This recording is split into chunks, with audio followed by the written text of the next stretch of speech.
BJP और कांग्रेस इन दोनों के बीच में लगातार तनातनी का माहौल बना हुआ रहता है, लेकिन एक बार फिर से ये माहौल अब बन चुका है केंद्र के अंदर, जिसमें आप सभी को बता दूं कि 2007 और 2012 के अंदर जो ये राफेल था उसके अंतर्गत एक बिचौलिए के थ्रू रिश्वत का मामला सामने आया है और उस समय कांग्रेस के ऊपर भाजपा एक बार फिर से हावी होती हुई नजर आ रही है और भाजपा इस बार आरोप लगा रही है कि यह रिश्वतखोरों की पार्टी है और इसी के आधार पर यह पूरा मामला अब सामने आता हुआ नजर आ रहा है। आखिरकार ये राफेल के ऊपर कैसे रिश्वत का मामला सामने आ सकता है कि किस प्रकार से बिचौलिए का खेल इसमें देखने को मिल रहा है, तो वहीं आखिरकार भाजपा की गलती है, कांग्रेस की गलती है या किसी अन्य व्यक्ति की इसमें गलती सामने आई है? इन सभी रिपोर्ट्स के मुताबिक हम आप सभी को इस रिपोर्ट में दर्शाने वाले हैं कि आखिरकार किसकी गलती सामने आती हुई नजर आई है और इसमें बिचौलिए का क्या कुछ काम सामने आया है।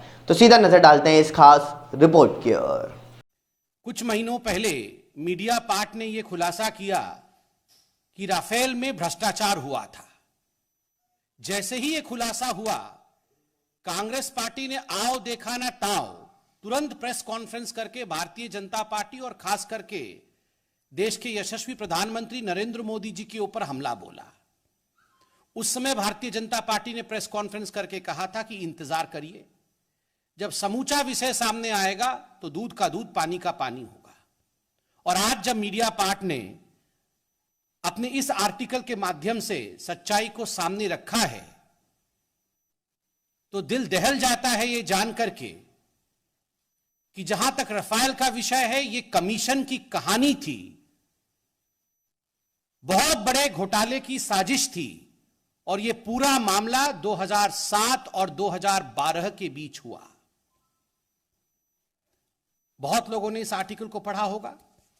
आर्टिकल का एक प्रति मीडिया पार्ट का सघन अध्ययन करने के पश्चात मैं आज यहां लेकर आया हूं।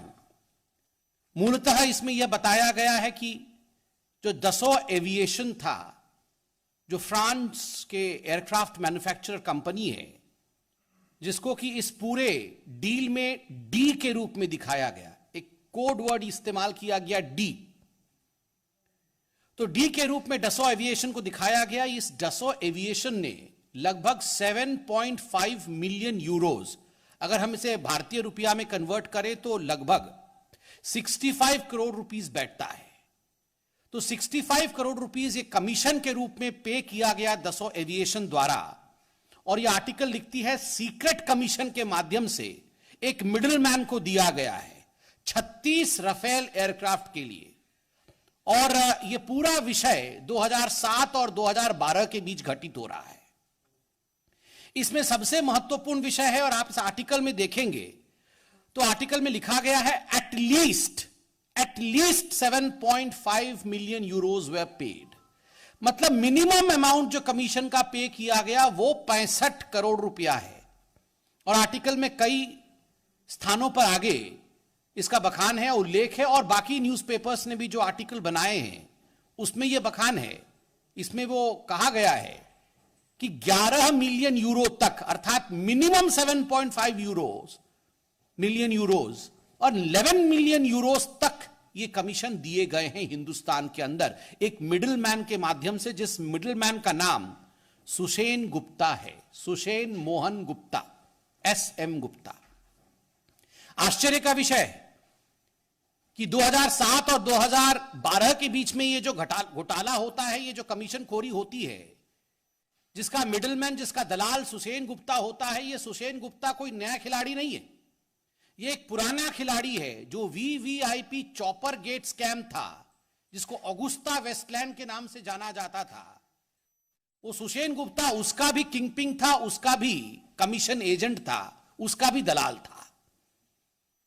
This is too much of a coincidence that a agent, a middleman who was commissioned for Augusta Westland case, in fact is the kingpin, is the commission agent, is the middleman in the Rafael case also during 2007 and 2012. And too much of coincidence is always a conspiracy. जब बहुत coincidence होता है वो coincidence नहीं होता है, उसके पीछे षड्यंत्र होता है, कहीं ना कहीं उसके पीछे एक कॉन्स्पिरेसी होती है। ये तार कहां तक जुड़ते हैं ये विवेचना के विषय हैं।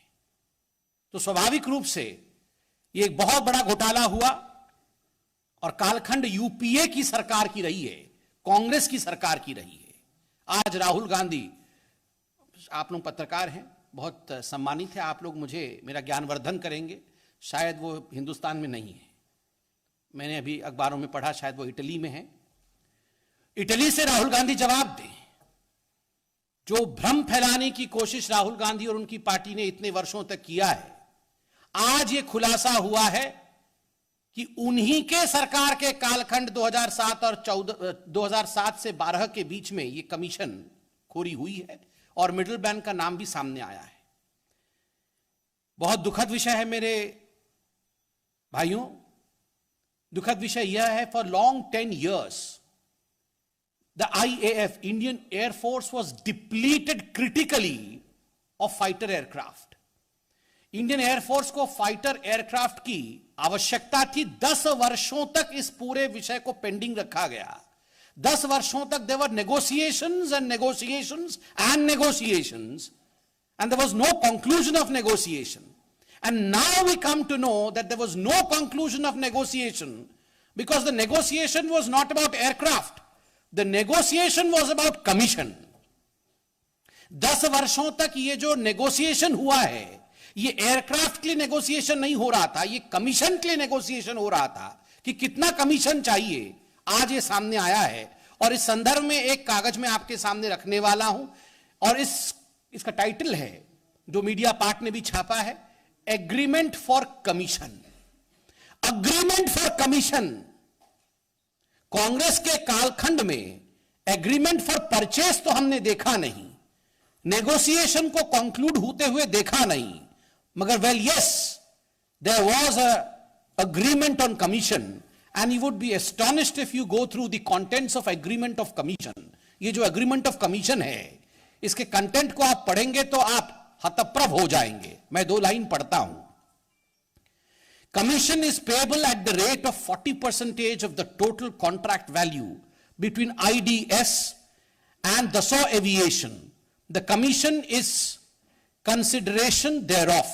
The commission is payable after the delivery of the product by IDS and the receipt of the consideration thereof. आप सोच के देखिए, commission is payable at the rate of 40%। कोई 2%, कोई 4% का घोटाला नहीं। Rahul Gandhi, congratulation, you have broken records of commission. Sonia ji, congratulation, विश्व में कमीशन के रिकॉर्ड को आपने तोड़ा है। 40% के रेट से हम कमीशन लेंगे, यह कमीशन की एग्रीमेंट है। और आप झूठ बोल रहे थे इतने सालों तक। उल्टा चोर कोतवाल को डांट रहा था, उल्टा चोर चौकीदार पे बरसे। आप सोच के देखिए, 40% के आधार पर यह कमीशन खाने की यह साजिश नहीं थी, कमीशन खाया गया है, पैसा लिया गया है, डिलीवरी हो चुकी थी। इस आर्टिकल में आप देखेंगे ऑफशोर कंपनीज बनाई गई थी। एक ऑफशोर कंपनी का नाम इंटरस्टेलर है, वो आप सब ने देखा है, कई न्यूज चैनल्स ने और पत्रिकाओं ने आज इसे छापा भी है। जिस आईडीएस के विषय में मैंने कहा, ये सुषेन गुप्ता की कंपनी है आईडीएस। एक शेल कंपनी यहां बनाना भारतवर्ष में और उसके माध्यम से पैसे बाहर के देशों में ट्रांसफर करना, ये जो ऑफशोर कंपनीज बनाना, डूबियस कॉन्ट्रैक्ट साइन करना, और सबसे बड़ी बात फॉल्स इनवॉइसेस। फॉल्स इनवॉइसेस के माध्यम से पैसे रेज करना और उस पैसे को कमीशन के रूप में देना, यह पूरा षड्यंत्र इस प्रकार से हुआ है, through false invoices, through dubious contracts and through offshore companies. और इस आर्टिकल में 3 महत्वपूर्ण शब्द जो इस्तेमाल किए गए हैं, वो है करप्शन, वो है इन्फ्लुएंस पेडलिंग, और तीसरा है फेवरेटिज्म। ये जो इन्फ्लुएंस पेडलिंग होता है, ये पैसे देकर आप पूरे डील को इन्फ्लुएंस करने की चेष्टा करते हैं कि आप इसी कंपनी का इस मेक के इस समय खरीदी करिए और ये पैसे आप बदले में पकड़िए।